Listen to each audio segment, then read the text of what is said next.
और उनकी पीठ पर हाथ फिराते हैं तो उनके थन से दूध की 9 धाराएं बहने लगती हैं। यह देखकर पद्मिनी आश्चर्यचकित रह जाती है। ऐसा दृश्य उसने अपने जीवन में पहले कभी नहीं देखा था।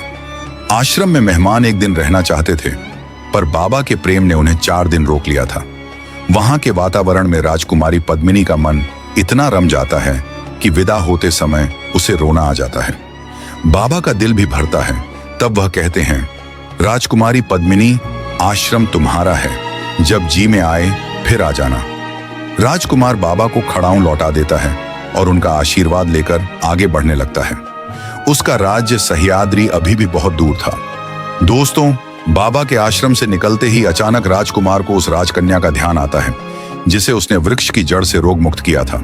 राजा ने उससे आग्रह किया था कि वह उनकी घोषणा के अनुसार उनकी पुत्री का वरण करे और उनका आधा राज्य ले ले। राजकुमार अपने घोड़े को उसी नगर की ओर मोड़ देता है और कुछ ही समय में राजकुमार और राजकुमारी पद्मिनी उस नगर में पहुंच जाते हैं। वहां राजा और सभी लोग राजकुमार के आगमन से बहुत आनंदित होते हैं और जब वे राजकुमारी पद्मिनी को देखते हैं तो उनका हृदय गदगद हो जाता है। उन्होंने राजकुमार और राजकुमारी पद्मिनी का पूरे सम्मान के साथ स्वागत किया। राजा राजकुमार से राजकुमारी को साथ ले जाने का अनुरोध करता है तो राजकुमार सहज स्वीकार कर लेता है। लेकिन जब राजा अपना आधा राज्य देने का प्रस्ताव रखता है तो राजकुमार उसे लेने से मना कर देता है। राजकुमार एक दिन वहां ठहरकर राजा का आतिथ्य स्वीकार करता है और अगले दिन पद्मिनी और राजकुमारी को साथ लेकर सह्याद्री की ओर रवाना हो जाता है। उनका अगला पड़ाव अब भभूत वाले बाबा के पास था। दोस्तों, राजकुमार का काफिला अब उसी ओर बढ़ रहा था। सूर्य की बाल किरणें सारे वातावरण को सुगंधित कर रही थीं। आकाश निर्मल था, पक्षी कलरव कर रहे थे, सबके मन उमंग से भरे थे। उन्हें सह्याद्री पहुंचने की जल्दी थी, पर मार्ग के अनुपम दृश्य उनके पैरों में जंजीर डाल रहे थे।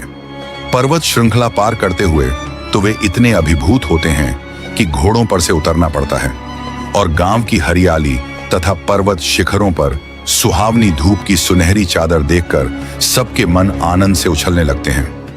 राजकुमारी पद्मिनी प्रकृति की उस अद्भुत छटा को जी भरकर देख रही थी और राजकुमार का हाथ पकड़ लेती है।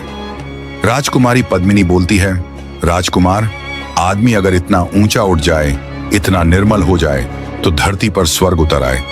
इस अलौकिक आभा से राजकुमारी पद्मिनी का मुखमंडल चमक रहा था। उसे देखकर ऐसा लग रहा था जैसे इंद्रलोक की कोई अप्सरा इस धरती पर आ गई हो। वह मुस्कुराती थी तो प्यार के धवल निर्झर बहने लगते थे। वह हंसती थी तो सारी वादी महकते पुष्पों से आच्छादित हो उठती थी।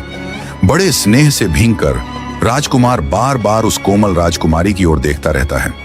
उस अनमोल संपदा को पाकर वह बार बार अपने भाग्य को सराह रहा था। दोस्तों, राजकुमार सोचता है कि पर्वतों के उतार चढ़ाव से राजकुमारी पद्मिनी थक गई होगी, किंतु राजकुमारी पद्मिनी तो रुकने का नाम ही नहीं ले रही थी। वह भावुक होकर कहता है, राजकुमारी पद्मिनी, तुम अब घोड़े पर बैठ जाओ, तुम्हारे पैर दर्द करने लगेंगे।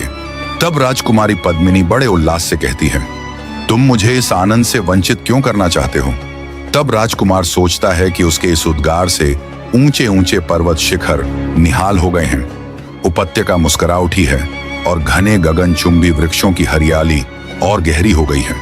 जाते समय राजकुमार वह पर्वतमालाएं बिना इधर उधर देखे यूं ही पार कर गया था, किंतु आज तो उसके साथ एक ऐसा प्रकाश कुंज था जिसके आलोक में भीतर बाहर कहीं भी अंधकार रह नहीं सकता था।